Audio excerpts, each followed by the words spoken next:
All glories to the assembled devotees. Hare Hare Krishna. Krishna.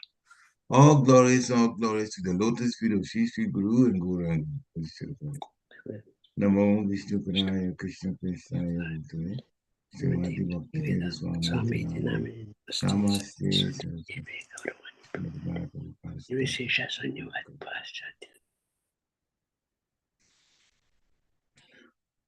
Narayana Namaskritya Naron Jeva Narottamam Devim Saraswati Vyasam Tato Jayam Gudirayat Nashta Prayesva Bhadresu Nityam Bhagavata Sevaya Bhagavatu Tamasloke Bhaktir Bhavati Naistiki Om Namo Bhagavate Vasudevaya Om Namo Bhagavate Vasudevaya Om Namo Bhagavate Vasudevaya. Om Namo Bhagavate Vasudevaya. Om Namo Bhagavate Vasudevaya. Hare Krishna. Good morning, dear devotees. Please accept my humble obeisances. All glories to Srila Prabhupada. So, Srimad Bhagavatam, Canto 2, Chapter 6, Text 18. Somitasya Vayasesho Matyam Anam Tat Atyagat Mahimesha Tato Brahman Purushasya Duratyaya Somitasya Bhayasya Shesho Matyam Anam Yat Atyagat Mahimesha Tato Brahman Purushasya Duratyaya Somitasya Bhayasesho Matyam Anyam Atyagat Mahimesha Tato Brahman Purushasya Duratyaya. Hare Krishna. Samritasya bhayasyesho martyam annam yad atyagat mahimaisa tato brahman purushasya duratyaya. Hare Krishna. Hare Krishna. Somritasya Bhayasyeso Matyam Anam Yad Atyagat Mahimam Tato Brahman Purusasya Duratyaya. Hare Krishna. So Amrutasya Bhahyasesho Matyam Annam Yad Atyagat Mahimaisha Tato Brahman Purushasya Duratyaya. Hare Krishna. Hare Krishna. Hare Krishna. Amritasya abhyas yeso martayam annam yad atyagat mahimaisa tato brahman purushasya duratyaya. Hare Krishna. Thank you. Hare Sa Krishna. amritasya avasya isha mattam annam yad attagat mahimamsho tato brahman purushasya durattaya. Hare Krishna. Hare Krishna. Somratasya bhayasyesho martyamannam yadatyagat mahimaisha tato brahman purushasya duratyaya. Jai. Hare Krishna. Anyone else? Okay. So word for word. Sa, he, the Lord. Amritasya, of deathlessness. Abhayasya, of fearlessness. Isha, the controller. Martyam, dying. Annam, fruitive action. Yad, of one who has. Atyagat has transcended. Mahima, the glorious. Esha, of him. Tata, therefore. Brahman, O Brahman Narada. Purushasya, of the Supreme Personality. Duratyaya, immeasurable. Translation by His Divine Grace A.C. Bhaktivedanta Swami Srila Prabhupada. Srila Prabhupada ki jai. If you can be scrolled up a little bit, that will help. Yes, it is. Yeah. Translation by Srila Prabhupada. The Supreme Personality of Godhead is the controller of immortality and fearlessness, and He is transcendental to death and the fruitive actions of the material world. O Narada, O Brahmana, it is therefore difficult to measure the glories of the Supreme Person. Purport by Srila Prabhupada. The glories of the Lord in the transcendental 75% of the Lord's internal potency are stated in the Padma Purana Uttarakhanda. It is said there that those planets in the spiritual sky, which comprises the 75% expansion of the internal potency of the Lord, are far, far greater than those planets in the total universes composed of the external energy of the Lord. In the Chaitanya Chaitamrita, the total universes in the external potency of the Lord are compared to a bucketful of mustard seeds. One mustard seed is calculated to be a universe in itself. In one of the universes in which we are now living, the number of planets cannot be counted by human energy. And so how can we think of the sun? Can we think of the sum total in all the universes, which are compared to a bucketful of mustard seeds? Right? And the planets in the spiritual sky are at least 3 times the number of those in the material sky. Such planets, being spiritual, are in fact transcendental to the material modes.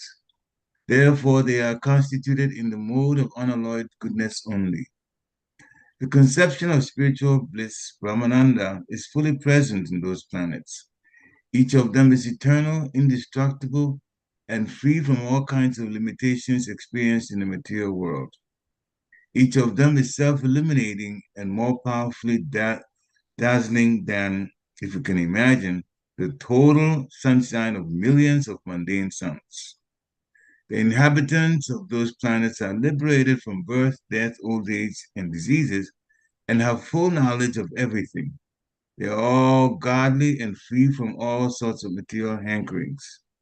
They have nothing to do there except to render transcendental loving service to the Supreme Lord Narayan, who is the predominating deity of such Vaikuntha planets. Let me go up a little bit.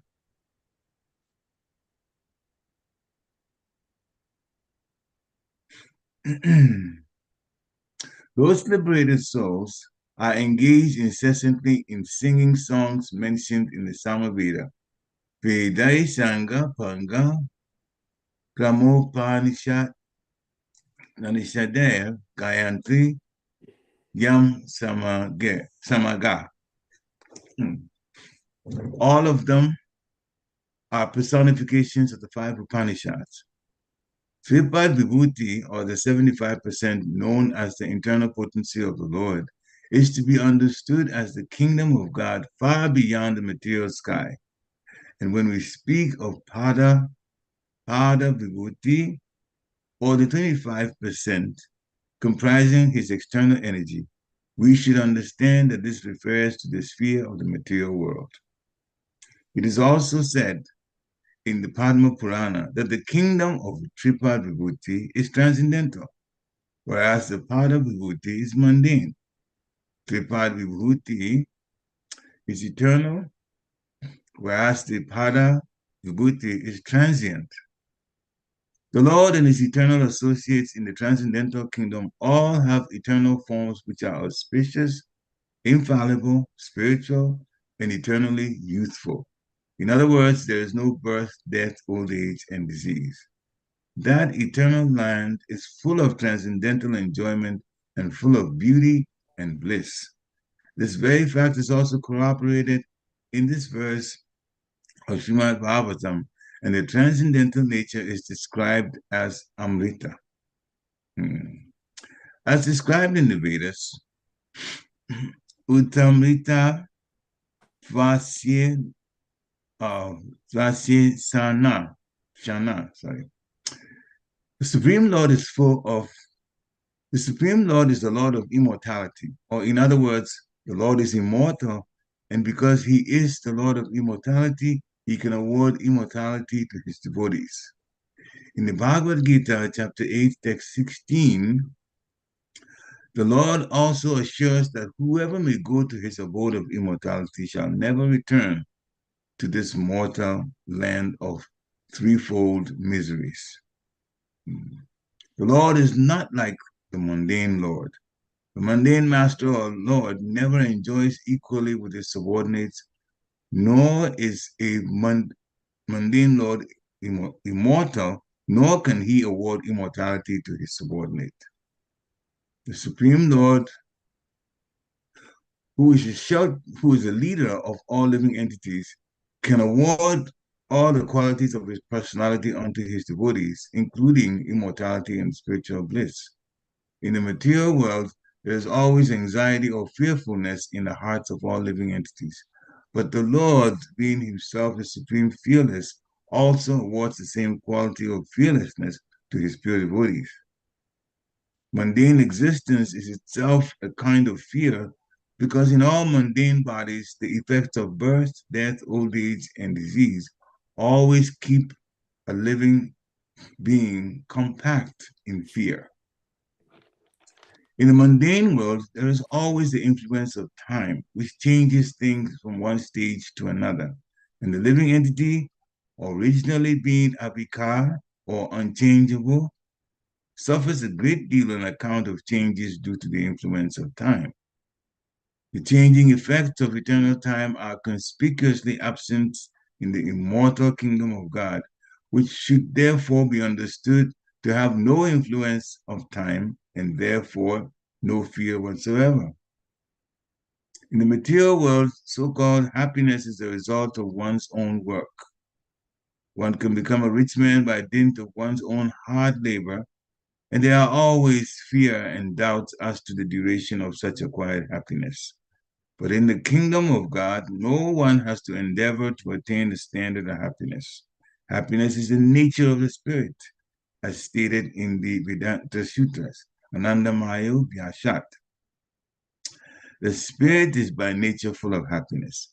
Happiness in spiritual nature always increases in volume with a new phase of appreciation. There is no question of decreasing the bliss. Such unalloyed spiritual bliss is nowhere to be found within the orbit of the material universe, including the Janaloka planets, or for that matter, the Mahaloka or Satyaloka planets, because even Lord Brahma is subjected to the laws of fruitive action and the law of birth and death. It is therefore stated here, Duratyaya, or in other words, spiritual happiness in the eternal kingdom of God cannot be imagined even by the great brahmacharis or sannyasis who are eligible to be promoted to the planets beyond the region of heaven. Or the greatness of the Supreme Lord is so great that it cannot be imagined even by the great brahmacharis or sannyasis. But such happiness is factually attained by the unalloyed devotees of the Lord by his divine grace. Om Gnati Mirandasya Jnana Jnana Shalakaya Chakshu Umritam Jena Tasmai Shri Gurave Namaha Shri Chaitanya Manobishtam Stapitam Yena Bhutale Swayam Rupakada Mayam Dadati Swapadantika Vandeham Shri Guru Shri Utapadakamalam Shri Guru Vaishnavam Scha Shri Rupa Sagajatam Sahagana Raghunatam Vitam Tam Sajivam Sadvaitam Savadutam Parijana Sahitam Krishna Chaitanya Devam Sri Radha Krishna Pada Sahagana Lalita Sri Vishakam Vitamscha He Krishna Akrana Sindhu Dina Bandhu Jagat Pate Gopesha Gopika Kanta Radha Kanta Namostute. Tapta Kanchana Gourangi Radhe Vrindavaneshwari. Vishabhanusute Devi Pranamami Hari Priya. Vanchakalpatarubhascha Kripa Sindhibhya Eva Chapatitanam Pavanebhyo Vaishnavebhyo Namo Namaha. Jaya Shri Krishna Chaitanya Prabhu Nityananda Shri Advaita Gadadhar Shiva Shari Gaura Bhaktavinda. Hare Krishna Krishna Krishna Hare Hare. Hare Rama Rama Rama Hare Hare. Hare Krishna Krishna Krishna Hare Hare. Hare Rama Rama Rama Hare Hare. Hare Krishna Krishna Krishna Hare Hare. Hare Rama Rama Rama Hare Hare. Namo Vishnu Padaya Krishna Prestaya Bhutale Srimati Bhakti Vedanta Swami Niti Namini. Namaste Saraswati Devi Gauravani Pacharini Nirvishesha Sunyavari Paschatya Deshitarini. Namo Mahabharanyaya Krishna Prema Padayate Krishnaya Krishna Chaitanya Namni Gurachise Namaha.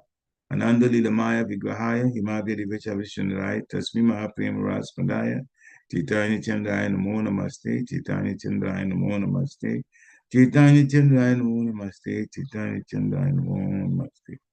Hare Krishna. The text again, translation. The Supreme Personality of Godhead is the controller of immortality and fearlessness, and he is transcendental to death and the fluid actions of the material world. O Narada, O Brahmana, it is therefore difficult to measure the glories of the Supreme Person. All right. Hare Krishna. So this is explanation being given by Lord Brahma to Narada. Lord Brahma's son is Narada, or one of the sons of Lord Brahma. And Narada is asking for explanations explained by his questions earlier, which Lord Brahma is tackling. And here, Lord Brahma describes the Supreme Personality of Godhead as the controller of immortality and fearlessness.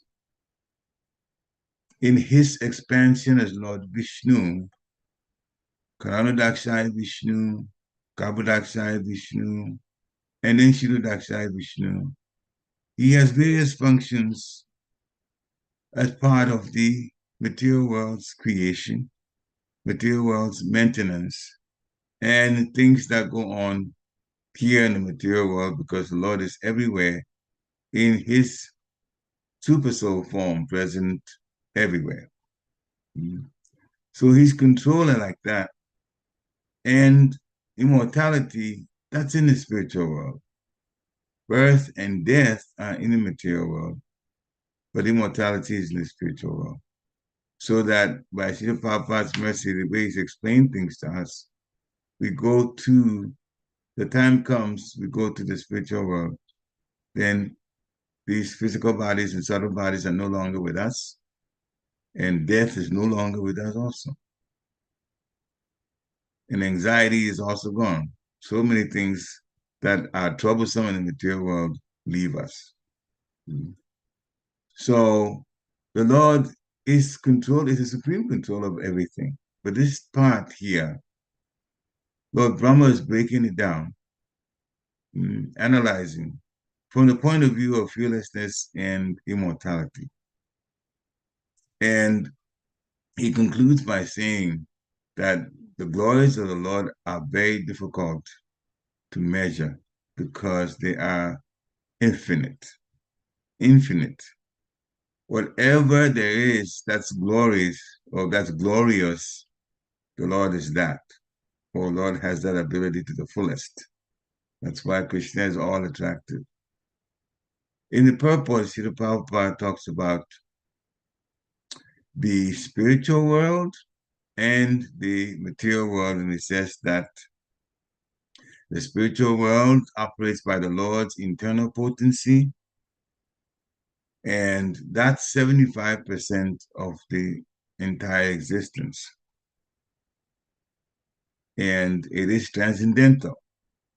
And the glories of the Lord are seen much, much more there than in the material world. The Padma Purana, Uttarakhanda, Big Stat, statement about the transcendental 75%. Now,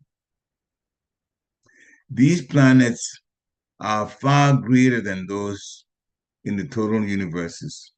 They are greater in quality, greater even in size. Each Vaikuntha planet is explained is bigger than the biggest material universe. Not material planet, forget the planet, the universe. So clearly, just for even simple numbers analysis or number analysis, the spiritual world is 75%, 3 times bigger than the material world. So it's not surprising that the planets, the spiritual planets are much bigger in size also. Although it doesn't follow directly, but it is not surprising that that is the case. There's so many more entities there in the spiritual sky, enjoying a life of total liberation and total bliss.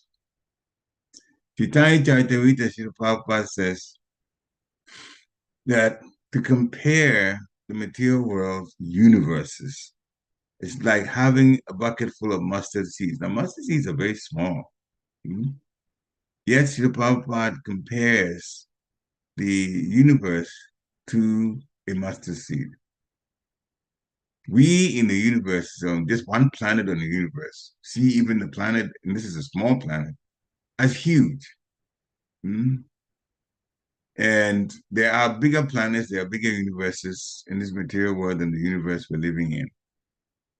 But from a spiritual standpoint, you see like one universe as a mustard seed in a whole bucket full of mustards, which means there are a whole bunch of universes in the material world. And in each universe, there are an uncountable number of planets. So what we have here as the 14 planetary systems are just that. The word systems is used to explain the fact that there are planets in each of the higher planetary systems, medium planetary systems, and lower planetary systems. So we all have just been given a little bit of what it is like so that we can somehow wrap this mind around it. But it's difficult, actually, to wrap your mind to kind of understand the whole thing or even imagine the whole thing. Even imagining it is difficult. So each universe has 14 planetary systems, not just 14 planets.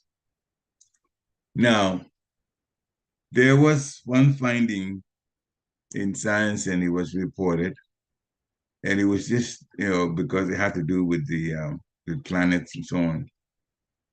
This was an indirect way in which scientists discovered something that is right here and it's all been in the Vedas and it's like, described so many times in the Vedas. So for the Woodies, it's not a big deal. But it was a huge deal to the scientists, the material scientists, when they found out. And this was just, sometimes things are found by accident. They didn't expect. So they had their telescope and they were looking in the moon, the area where the moon was. At least that's what they thought. Even the moon's distance from the Earth is debatable according to what they are estimating. But they were looking in the moon area, and that can be quite wrong because you can, even our bare naked eyes can see the moon when it comes out. So obviously they can direct their telescope towards the moon. So we give them that credit.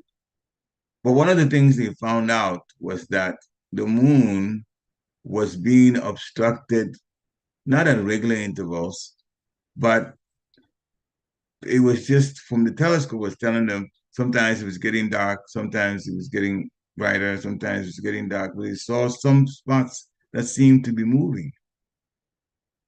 And so after studying closely, they came to the conclusion that there were other planets crossing the path of the moon. And it wasn't like there were other planets, there was a lot of planets crossing the path of the moon. And that's what made them realize that these are not stars, these are actual planets. And so when they did their report, they named them because they didn't know how to fit them into their idea of Mercury and Venus and Earth and Jupiter and just the few that they knew. They didn't know how to just fit these discovery into it. So they just called them exoplanets. Exo, they gave them the name exoplanets. And they said there's a whole lot of them. Well, there may be a whole lot of them, but it's not new in the Vedas because the Vedas describes even the universes. Never mind just the planets in one universe, but the universes themselves are compared to like a bucket full of mustard seeds. There's a lot of universes. And those in the spiritual world, as one Gopi described it, as a whole pastime there. They do see the material world like that. Like that the universes seem to be very small. So the analogy that Srila Prabhupada is given, like a bucket full of mustard seeds, is not far off from the vision of those who are in the spiritual world. One Gopi described this, and it's not in the Bhagavatam, it's actually in the Garga Samhita. And so it was quite interesting. Talking about Lord Brahmas and how these, see Lord Brahma. So the Gopis knew about this. And they described it, which is pretty similar or consistent with what we're hearing here, Srila Prabhupada describing in the purport here.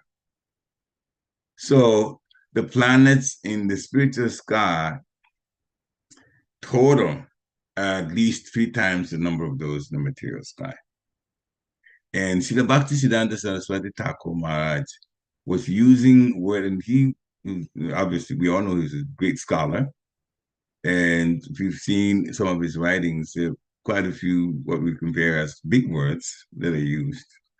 And I know I've read a few of his commentaries, and you have to have a dictionary next to you when you read it because it doesn't take long to get to a word that you don't know about. You have to find out. So, Srila Bhaktisiddhanta Saraswati Thakur Maharaj described the material world as uniquadrantal and the spiritual world as triquadrantal. Now, uni is 1 and tri is 3. So then this looks at the spiritual world at 3 in terms of size, 3 to 1 for the 1 for the material world. So we call it uniquadrantal and triquadrantal. And the reason you use a quadrant, if you know the math, you have a circle and you divide it like you put a division middle of the circle one way and then the other way. Then you can divide it into 4. And each part is called a quadrant. So there are 4 quadrants. So if you look at it that way, one of the quadrants is the material sky, and the 3 other quadrants are the spiritual world. That's why. So one quadrant is material world, 3 is the spiritual world. So that's how he was trying to describe it to us. Now, Srila Prabhupada also explains that these planets, they are spiritual and they are transcendental to the material modes. The material modes are goodness, passion, and ignorance. There is no goodness as we know it. There's no passion. There is no ignorance. What's there is transcendental goodness. And the reason that there's a difference between transcendental goodness and this material goodness is that the material goodness is tinged, contaminated with ego, with false ego. People may act in the mode of goodness here in the material world, but many times a good person that does something wants some recognition. They want a pat on the back. And it's obvious when we look at different buildings, for example, the hospital, somebody donates money to build some building as part of a hospital. And then they're very happy to see their name put on that building. So now every time you go into the building, for that matter, universities too, they have different buildings, and then people donate money, and then the university just puts their name on the building. Every time the name is being called. Mm. So in that way, they get some recognition. Mm. But in the spiritual world, it's only unalloyed goodness. And it's not surprising that there's unalloyed goodness there, because everybody understands that all the things that are in the spiritual world are from Krishna. In the material world, that's not the case in terms of the understanding. Everything is from Krishna, true enough, but those in the spiritual world are aware of that. And those in the material world, well, if we're fortunate enough to be taught something about Krishna, then you get to understand it that way. But many people are just not caring where it came from, nature. It's just a question of what I take and what I use and what I get from it. Hmm? So there's not that false ego situation. The real ego is there in the spiritual world. We are all servants of the servants of the servants of the Supreme Personality of Godhead. Hmm? So Lord Brahma has described it so wonderfully, and Srila Prabhupada is breaking it down even more by saying that the spiritual bliss is fully present in those planets. The highest happiness, the dictionary describes bliss as the highest happiness. So they're not just happy, they are supremely happy. Mm? The things that we want to make us happy here, we can't get. But in the spiritual world, they have it in abundance. And they live forever. Each of them is eternal, those planets, indestructible and free from all kinds of craziness. That's experienced in the material world. We are looking, as Srila Prabhupada describes it, we are looking for happiness, but we are looking at the wrong places. We can give care and love to some living entities. And because we are like that by nature, but because people are now godless, they look to give their care and love to other entities. Sometimes it's children, sometimes it's their dogs, sometimes it's their cats. And they go out of their way to take very, very good care of these other living entities. But the mistake and the reason why satisfaction doesn't come is because we have forgotten that it is most important to repose our love, to connect our love with Krishna. As Srila Prabhupada has given examples so many times, if you nourish the root of the tree, then all the parts of the root of the tree will be nourished. If you give food to the stomach, all parts of the body will be nourished.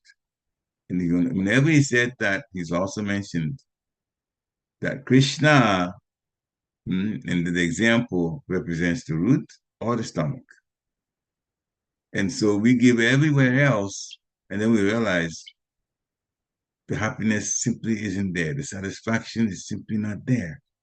The internal happiness doesn't come. We're trying to, but we get nowhere. And so if we connect with Krishna, then this understanding of love will slowly, slowly be awakened in our hearts. And then we'll begin to be happy even while we're here with the material things in the material world, even while we're here. The Srila Prabhupada, going back to these planets, the spiritual planets are liberated. There's no birth, there's no death, there's no old age, there's no disease. This is the spiritual world represents the love of Krishna. Because if you live in a place where you don't get old, you don't suffer from any disease, and you don't die, that alone will give you quite a bit of happiness. Because these things are the ones that are the basis for the miseries in the material world. but they're not there. So then those who are in the spiritual world that we've left and hoping to go there someday soon, they are forever young and they are beautiful. And they also have full knowledge of everything. So it's not a question of having to acquire knowledge by going to study. They already know. So there's total freedom and total understanding. Mhm. Therefore, nobody hankers for anything because everything is provided. Everything with which to live and to love and serve the divine couple, Radha and Krishna, that's provided. Or if you're in other Vaikuntha planets, to serve Narayan, Lord Narayan, Lakshmi Narayan, that's also provided. Hmm? So, Srila Prabhupada describes some of what they do in the Vaikuntha planets. The liberated souls are singing incessantly songs mentioned in the Samaveda. Hmm? Anyone who is singing from the Samaveda has to be a happy person without a care in the world. Everything is provided. Hmm? And Srila Prabhupada says sometimes the talking even is singing, and the walking is like dancing. Now that has to be an extremely happy personality to be like that. So our happiness is back home. And Srila Prabhupada says they are personifications of the five Upanishads. Hmm. Now the main Upanishads are the Ishabhasya, the Kena, the Katha Upanishad, the Taittiriya, and the Mundaka Upanishad. Those are the five main ones. There are other ones too. Mm. Svatara especially, we get quotations from that in Srila Prabhupada's purports. Mm. So, the kingdom of God, it's called a Tripad Vibhuti. So again, Tripad Vibhuti, Tripad is three, and then Pada Vibhuti is one, or Ek Pada Vibhuti. 25% of creation, that's material, and then 75%, as we said earlier, is in fact the spiritual. So the life we're living here is not real life. It's temporary, we know for one thing, but it's like our day is a long daydream. From a spiritual standpoint, it looks very real to us, but it's like a long daydream. You might say, but we make decisions, we do this, we do that. Yes, but in the nighttime when we go to sleep and the subtle body becomes active, we're also doing this and that, this and that, this and that. Sometimes we're happy, sometimes we're afraid, sometimes all kinds of things happen. So the daytime one too is like a long daydream. And my spiritual master says, well, it may be a daydream. It sounds more like a nightmare because so many things that we have to face are difficult. Hmm? So this part of Vibhuti goes back and forth to the body of Karna Dakshaya Vishnu. That's why Srila Prabhupada says it's transient, but the spiritual world never is there. So the basis is all broken down very nicely by Srila Prabhupada. Hmm? No birth, no death, no old age, no disease. And the spiritual world is full of transcendental enjoyment and full of beauty and bliss. Now, the effulgence in these planets are incredible. They are absolutely incredible. Everything is effulgent. It's from the Lord's rays, true enough, from his bodily rays. But what it does is this, it makes everything shine so beautifully. So that even the things that we know here, just like flowers, we see their colors and so on in the material world. Mm? And we have some appreciation of how nice they are. But now try to look at the same type of flower and the stalk and the branch and so on of the plant that the flower is on. And the entire thing is shining with very vivid colors. And it's not like the sign that we're used to. A lamp has a source there, and then maybe the lampshade just spreads the shine like that. No, no. The colors are very vibrant, they're vivid, but they're also uniform through everything. It's not like one place is brighter than everything. It makes the whole thing look so wonderful. It's been described to me. Mm-hmm. So it's just breathtaking. Mm-hmm. And this is the home that we left. Even we would call the brush, the bush area that the different plants are, or the grass, they are all effulgent.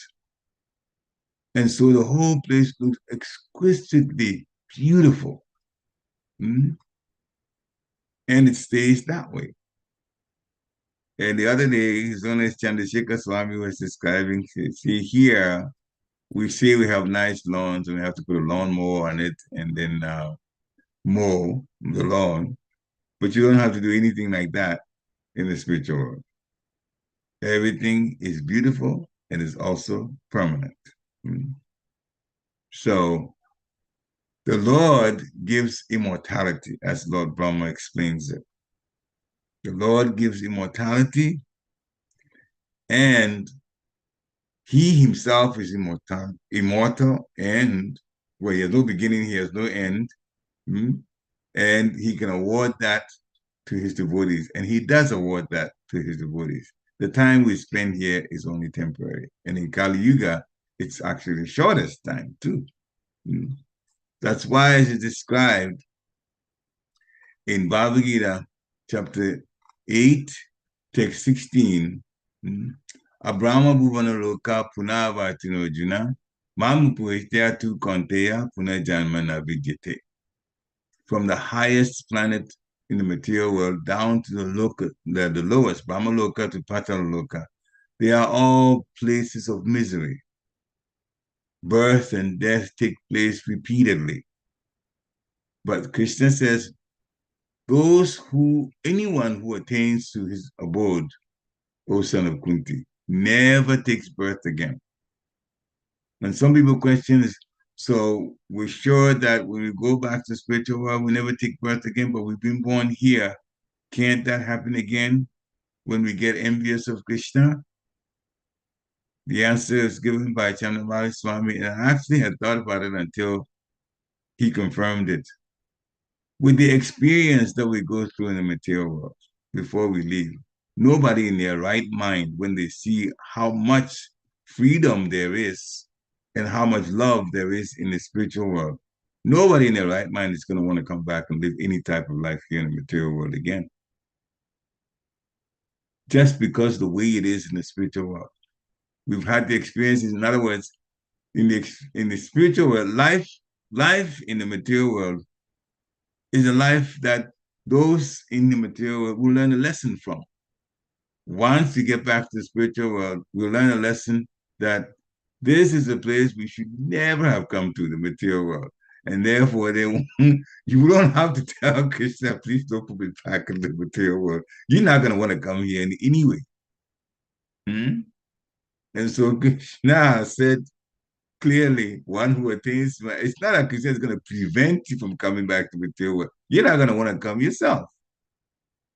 When you compare the struggles we have to go through the material world to the freedom that's there and the real love that's there, and we have to deal with hatred, and we have to deal with envy, we have to do all kinds of things. Nothing like that in the spiritual world, and everything is provided. And we don't have to deal with the pains of disease and the pains of old age. Nothing like that. Now, why would anyone want to come go through this again? So much so that even when Srila Prabhupada was asked by Krishna to come help get some souls back, come to the material world, at first he said, it's a horrible place. Initially, he didn't want to come. Krishna had to convince him to come. Nobody wants to come to this place that's in the spiritual world and knows what the material world is like. So we are having this experience so that we learn a lesson once and for all. Now, the great thing is, everybody that's here in the material world, and that is started Krishna consciousness at whatever level that They are on their way to the spiritual world. Everybody. His Holiness Radha Govinda Maharaj explained that. It's only a question of whether we take birth again in order to get more purified and then go back, or whether we're going to go in this particular body, with this particular body as the last one, or we're going to have a couple more bodies, a few things that we should have taken seriously and we did not, and come back to learn a lesson from that and be more serious. But if you're serious now, chances are very high that Krishna is so merciful that we get to go back. Guru's merciful, Krishna is merciful. The Michael Maharaj explained that the department of mercy of Krishna is greater than this department of law. If he has to just, look at what we've done with all the mistakes that we made, and sometimes how crazy we think, if you had to look at that, then very, very few people will get a chance to go back to the spiritual world. But the effort that we put in serving, the effort is so appreciated that Krishna, with his own kindness and mercy, is a very high chance that a person giving his love into devotional service, putting his effort there, will go back home and go back home sooner.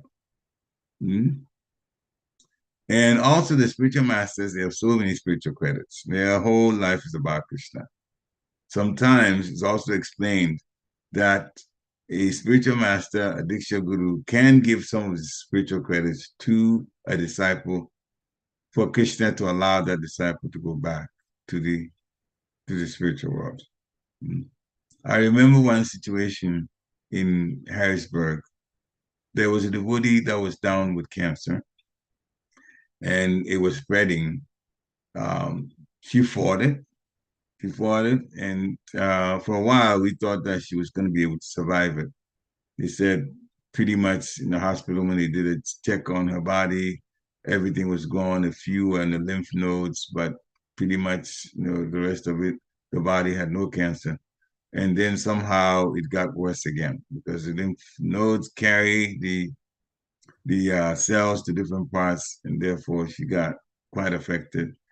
Young in the 30s, with a 5-year-old child, early 30s, 5-year-old child and a husband at that time.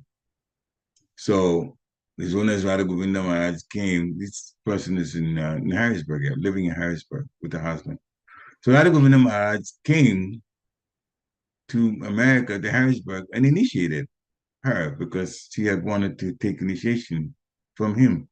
So the Guru came and initiated her. Only her. This whole ceremony was just for her. And so after that, he went back and she got more and more and more, got weaker and weaker and weaker.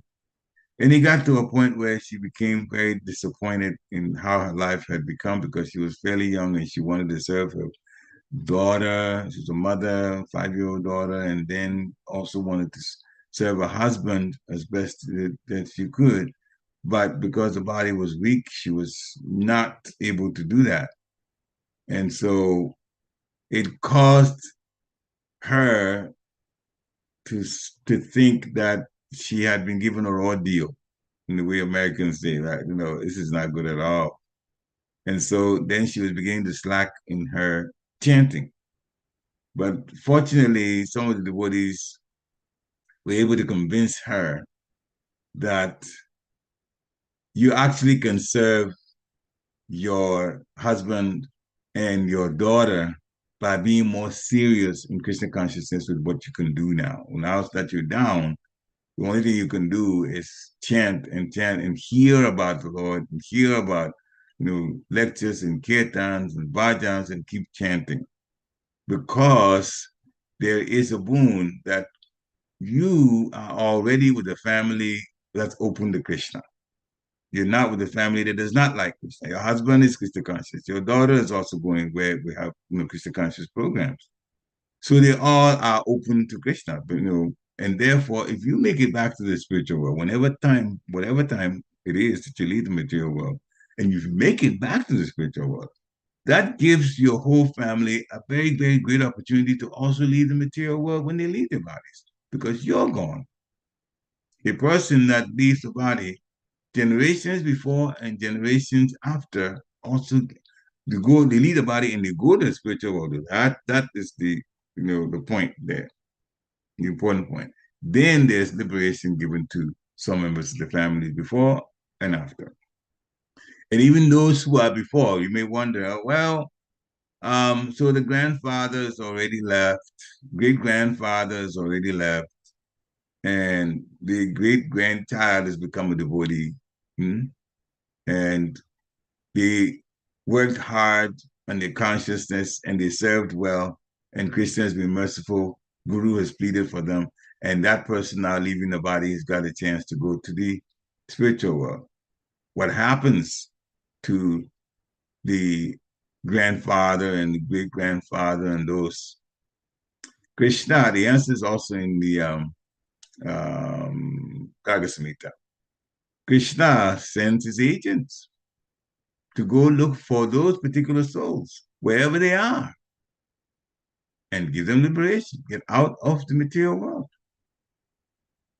So this is a very, very important extra boon to families. When the family has a devotee in there, that family is fortunate. What to speak of a whole family of devotees. That's actually more wonderful, because then they can expand and then have that same boon applied to other families. So that advantage is there. We should never forget it. That is not just us trying to make it back to the spiritual world. If you go to the spiritual world, this body, then generations before you and generations after you will also get a chance to leave the material world. Now, to go to Golok Vrindavan, that's not the case. That's for you, they'll work hard for that. But those who are favorable to Krishna have a very good chance to go to Vaikuntha planets. And those who are unfavorable to Krishna have a very good chance to go to the Brahma Jyoti just for a little bit of time and then come back to the material world. So that's the details of the setup. So we explained to this Mataji that since your husband and child are already in Krishna consciousness, and now you are initiated, you have a spiritual master that can plead the case for you. All you have to do is just take this seriously. And then the thing also reminded her is, well, this dreadful disease is giving you so much pain, but it is just your physical body that's going through this pain. So the physical body is the cause of the pain you're going through.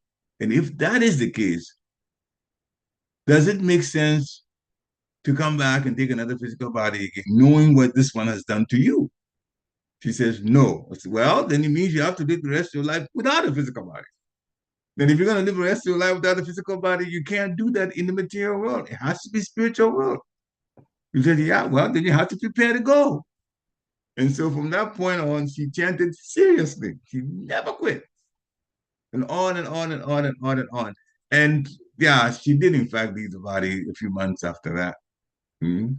She was being supported by 6 machines, helping her to breathe at some point. And finally, the hospital said, we can't do anymore, and told the husband, we're going to have to disconnect these machines. We did, and they did, and a couple of hours later, she left the body. Later on, we heard, and sometimes a few of us have that, maybe, I don't know how many, but a few of us do, in fact, hear some things. And what we heard was that Krishna allowed her to go back. She was taken back to the spiritual world, that is. To her guru, we heard that she was freed. So she's gone to the spiritual world. She was a devotee for only 2 years. That was it. That was it. The initiation time until she left, 2 years, because of course the cancer, cut her life that short. But this is the true story, and it just helps to remind us that Krishna wants us to go enjoy in service to him and be very happy if we ourselves will take this process seriously. So one more thing from Srila Bhaktisiddhanta Saraswati Thakur Maharaj. He wrote 64 principles, and principle number 7 says, we should become united with one purpose to serve Lord Hari. If we put Krishna in the center of our lives, then we can have a great sense of unity among all associates, despite the kind of bodies or wherever we come from or whatever our culture is. To put Krishna in the center. As a matter of fact, even in marriages, we should see it like a triangle, and triangle has 3 points on the ends.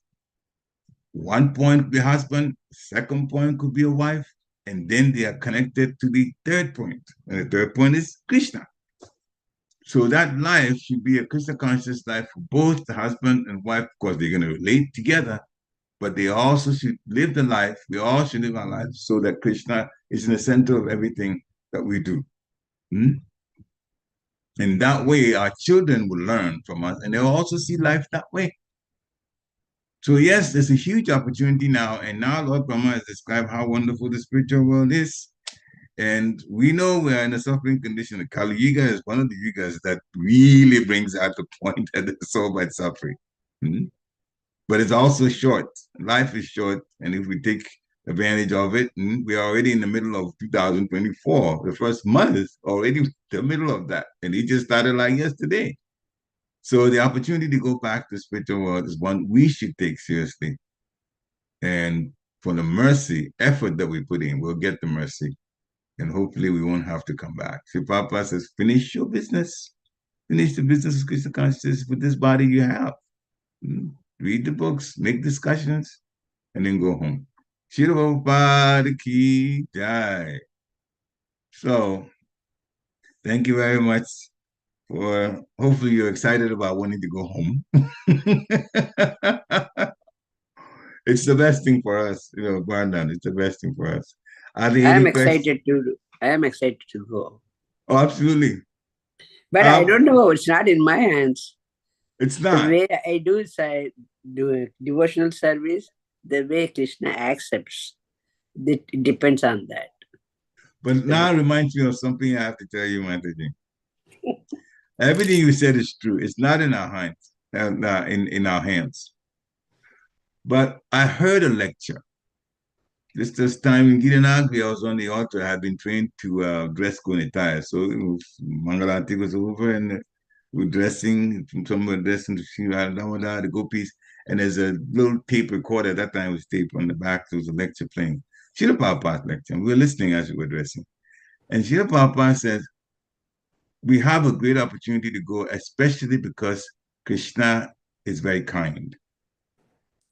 And when he said Krishna is kind, he kept repeating, Krishna is so kind. Krishna is so kind. And then he broke down. His voice broke, which means he was almost tearing in describing the kindness of Krishna.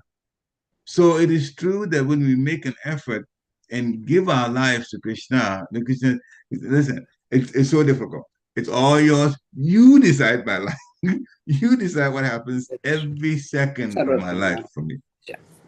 And if some of us are up there in age now, and some of us are not, and so for those of us that are up to date, we tell you when the body starts breaking down, you really, really just, boy, how disappointing. I could do this, I could do that some years back, a couple of decades ago. Now I can't do the same things now. And you begin to think, this is disappointing. Old age is disappointing. You may have experience of things, but actually the physical body becomes very disappointing.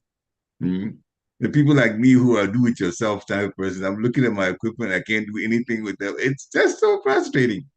But it is also a reminder that we are here temporarily. And so now if we put our effort into Krishna consciousness, just open to service in any way, whenever it comes, however it comes, then Krishna will say, okay, this person is serious to come to me. And they'll give you the mercy. The mercy is there. So we have the opportunity if we take it seriously. Thank you for your comment. Prabhu, I had that experience yesterday. Suddenly, and I never expected to come to California. I am in California right now. Oh. It's only just 4 o'clock I woke up, and then I was there 4:50 at the class. But then every day I'm sitting in the class. And then another thing is yesterday, Suddenly, my another devotee friend called me, and she said, "Just you want to come to the temple? I'm cooking Rajbhog."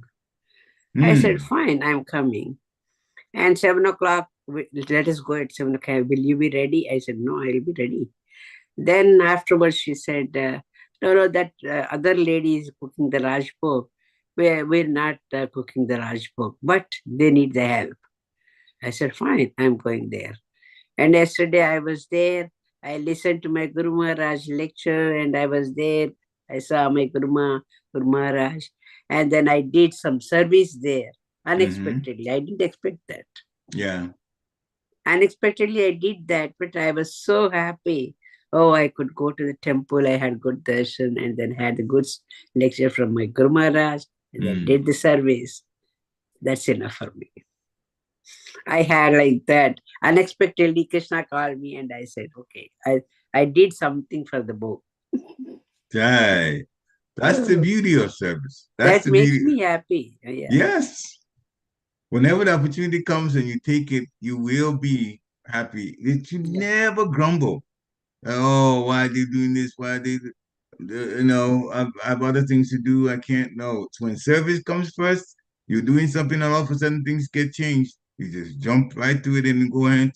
Go ahead. I mean, I can tell you a lot of stories of what's happening in Harrisburg now. We're trying to renovate the temple building, so there's so many things that's going on at this point. But then, and there are people who are jumping in, and there are people who come one thing and they don't want to be involved in anything anymore.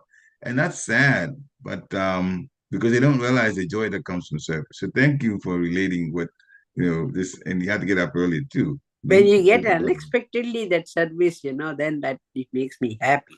If I plan, if I go, and if I beg somebody, I want to go, I force to go, it means like that, no.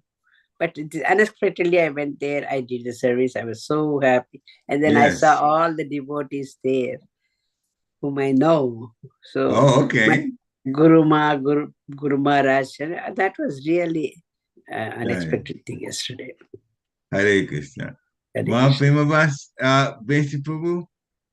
Hare Krishna. Can I ask one question before you start? This is a quick question. So Vinyami Mataji, you kept saying, my Guru Maharaj, can you tell me who your Guru Maharaj is? Vaisheshika Prabhu. Vaisheshika Prabhu. Oh, okay. Jai, Hare Krishna. Jai, you're fortunate. Okay, Prabhu, please, over to you. Please unmute yourself. Hare Krishna. Hare Krishna. Thank you for the nice class. Krishna's mercy, Guru's mercy. We hear in Bhagavatam about the spiritual sky being limitless and unlimited, but here today we're talking about a comparison of 75% to 25%. How supposed to reconcile that? If it's unlimited, it sounds like there's a number being placed on the size of it, which would make it limited. Very good question. That if it's unlimited, then how can we do a 3-to-1 comparison, spiritual world to material world? Srila Prabhupada answered this question like, if you have a big tree, the tree has a lot of leaves. It is definitely one tree, but try counting the leaves to see if you can do it. It's almost impossible to get an accurate number of leaves on the tree, even though the tree is one. So that's the analogy that you gave. So yeah, there can be one tree and three trees. 3 trees for the spiritual, 1 tree for this. But to try to count any of them, and we're talking about large trees, it's virtually impossible to count. So for our minds, this is what Papa sometimes says, your teeny brain, the tiny brains, you cannot conceive of everything like this. But that was the analogy, the closest analogy. The chances are very high that if we try to count the leaves of a large tree, you're going to be in error. You're going to be in error. So yes, for us, this is the mind we're using, and it's only good up to a point. So yes, I mean, from a mathematical standpoint, a quantitative standpoint, how can 3 unlimited and 1 unlimited, be compared to? But see, Prabhupada also said that those in the spiritual world see the material world like a cloud. Mm-hmm. So then again, there's some specificity then that describes this. So, and the rest of it, I'll answer the way Radha Maharaj says, well, you don't understand when you go to the spiritual world, it'll be clear to you then. That's another point. Okay, I Mataji Mukti Dati Radhika Mataji. Hare Krishna. But it's a good question, though, Poo. Okay. Yeah, go to the Prabhupada. Prabhu, I wanted to ask you one question. Actually, I have two questions. So, one is like when we go to the spiritual world, then like it is possible to remember the material world, like we were there, and it was so hard and all. Like can we remember that? Like because when we die, like this in this material world, we can remember any other life. But when we go to the spiritual world, can we still remember about the material world? I'll put it this way. We'll put it this way. When you go to sleep now at night and you dream that you are in the coils of a snake and you're dying and you're screaming for help, but nobody's helping you. Or when you're in some place where you're trying to find your way out, but everywhere you go, you see you're lost. And you're tired from that. It's very draining, those kind of dreams. And when you get out of those dreams, the first thing that hits you is what? The relief that it was a dream. It wasn't real. The relief. But you do remember the dreams, though, because they were very challenging situation. It's like that in the spiritual world. You're going to wake up from this situation that we're in. And therefore, you will know that I have been through a nightmare. But that's exactly how it was described by Kikira Maharaj described to me. You will be like that. It's like waking up from a nightmare like that. That's also the reason why when that situation happens during training, I'm not going back to the material world anymore. It's not too difficult to make that decision.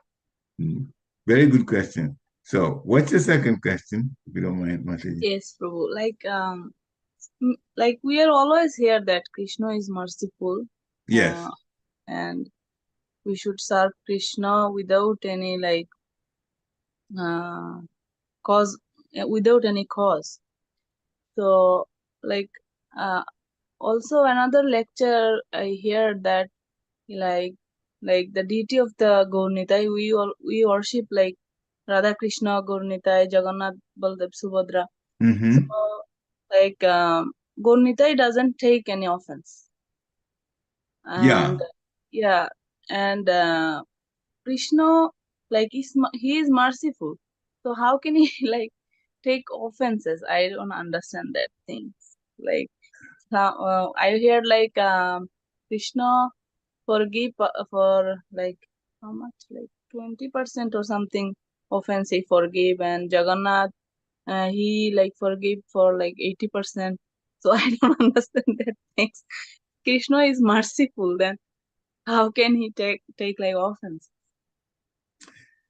The service to the deities and the mood of the deities are all intertwined in this situation. Service to them and then the mood of the deities also. Probably one of the best ways to explain this is we are in a situation where we have been told how to serve. And we don't have perfect senses, and we're prone to mistakes. It's one of the 4 defects of the human. And so invariably the mistakes at some point are going to happen. Sometimes they will be unexpected, sometimes not intentional, but we'll still make those mistakes.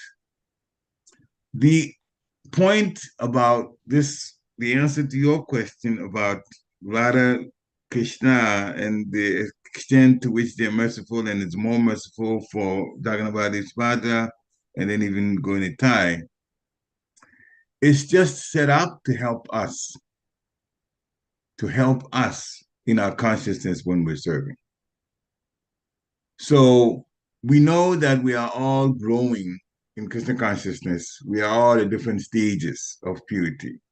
And so when there's service, a person that's been serving a long time and maybe more experienced, if you can look at it from that standpoint, and has some more realizations from the service, tends to be a little more careful than a person who is beginning their service.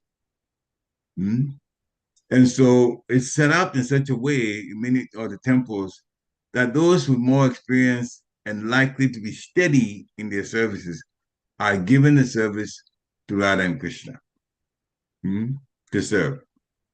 Now, the other thing about it is the service to Radha and Krishna and the fact that you won't get much of a slack in mercy from Radha and Krishna compared to Jagannath, Subhadra, and Gonitai are also a point or an impetus for us to take the service more seriously. It's not like when you make a mistake that you will never get any kind of pardon, but it makes us realize that this is not play. This is not child's play. This is something that we have to take really, really seriously. Many, many, many times we have to be reminded that the deity is Krishna. Because our eyes see Krishna in one spot, in one pose, and that's it. But we have to be reminded the deity is Krishna.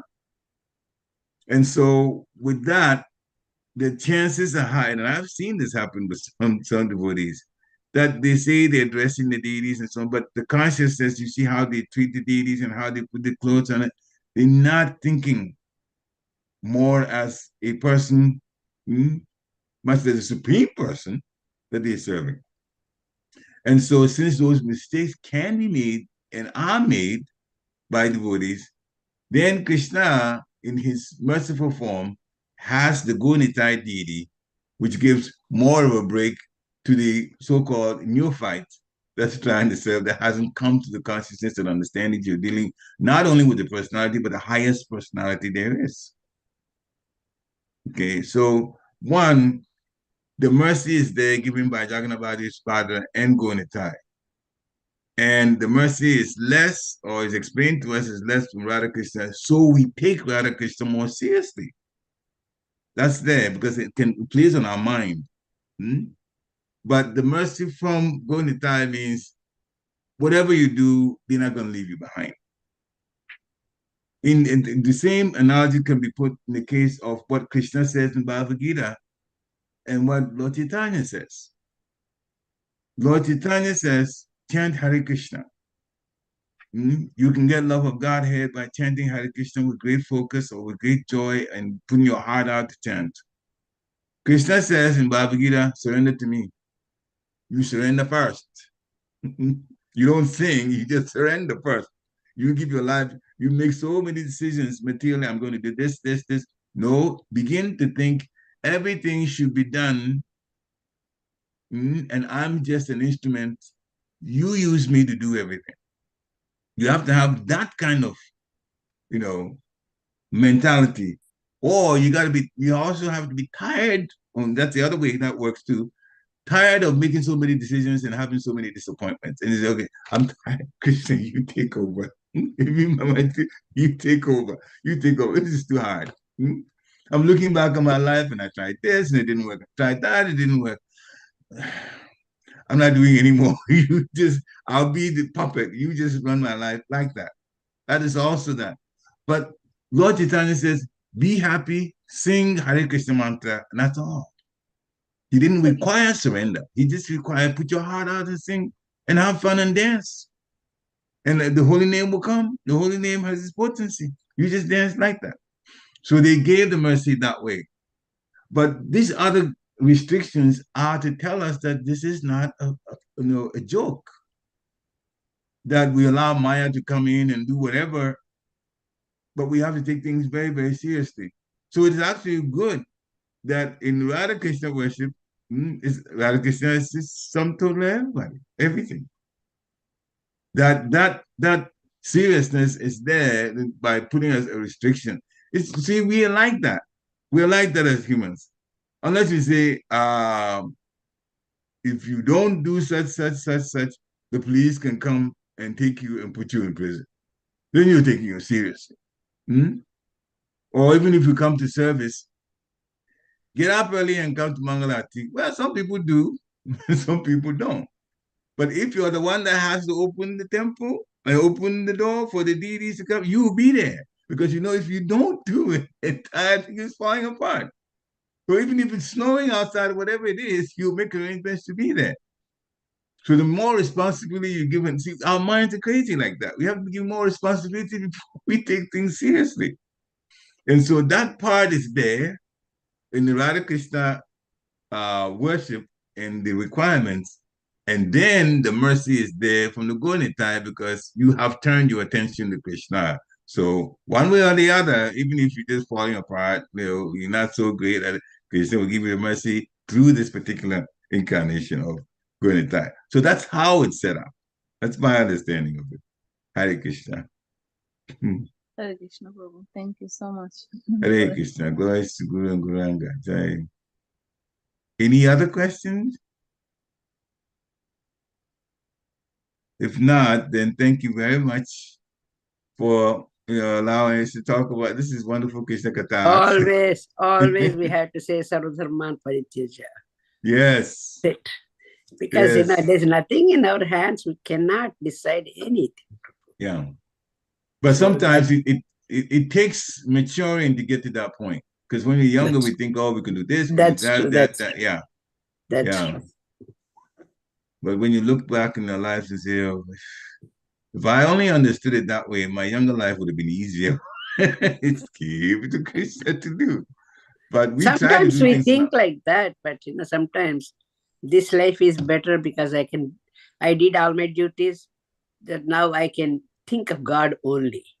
But like Mataji says, Muktidat Mataji is saying, she has little children.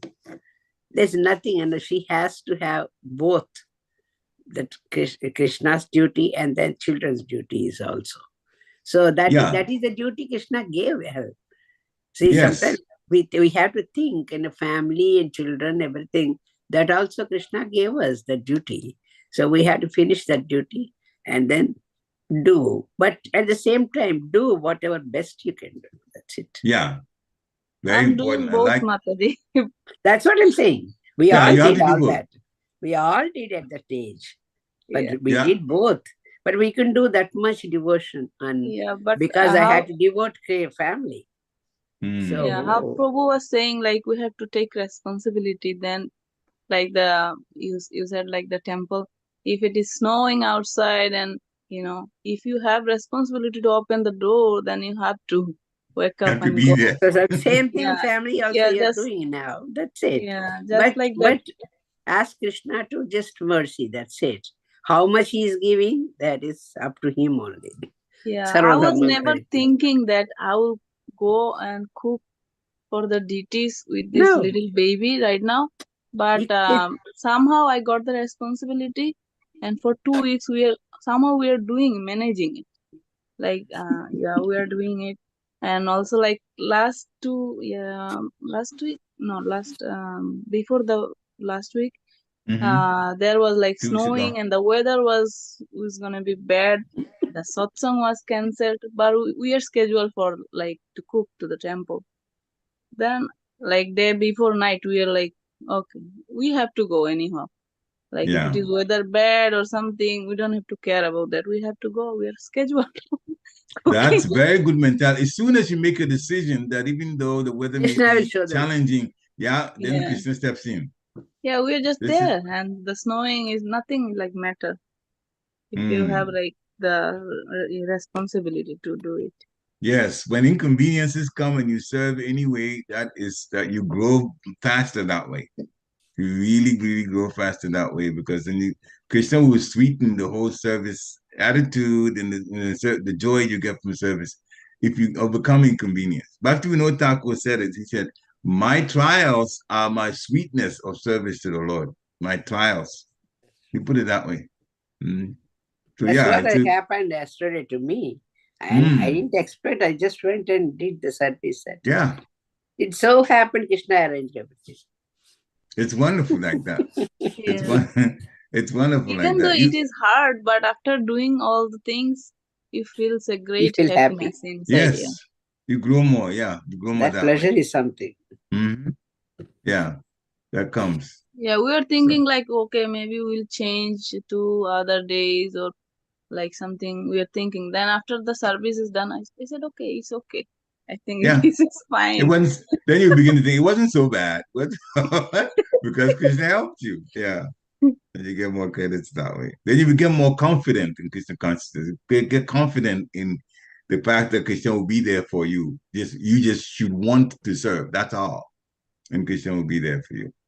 Yeah, it works like that. Mm. And once you have that realization, then you become happy as though I can serve Krishna. I can serve. Well, that's exactly what your Papa wants you to do. Serve. Hare Krishna. Okay. Hare Krishna. All right then. Any other last questions or last takeaways, realizations? We took all the time. It's okay. Well, we still can talk for anybody else that wants to unmute. Hare Krishna, Prabhuji, very nice class and nice discussion. Krishna's mercy, Guru's Made mercy. my day. Jai. Glory Hare to Sri Krishna. Prabhupada. Jai, jai. Thank you, Pariksit Prabhu. It was Thank always you, nice, sir. nice having you give class, and Krishna's especially mercy. when the devotees are opening up, asking questions. Jai. That's really good to hear. Hare Krishna. Glory to Guru Sri Prabhupada. Just wanted to mention that tonight we have a guest speaker, His Holiness Bhakti Vasudev Swami Maharaj. He'll be speaking tonight at our Sunday feast. Sunday feast program begins at 4:30. So just a reminder out there to the devotees to please come and attend if possible. Hare Krishna. Hare Krishna. Jai. Vanchakalpatarubhishta Kripasindhuvya Patitanam Pavanebhyo Vaishnavebhyo Namo Namaha. Shirupad Ki Jai. Have a nice weekend and a wonderful Sunday. Hare Krishna. Jai.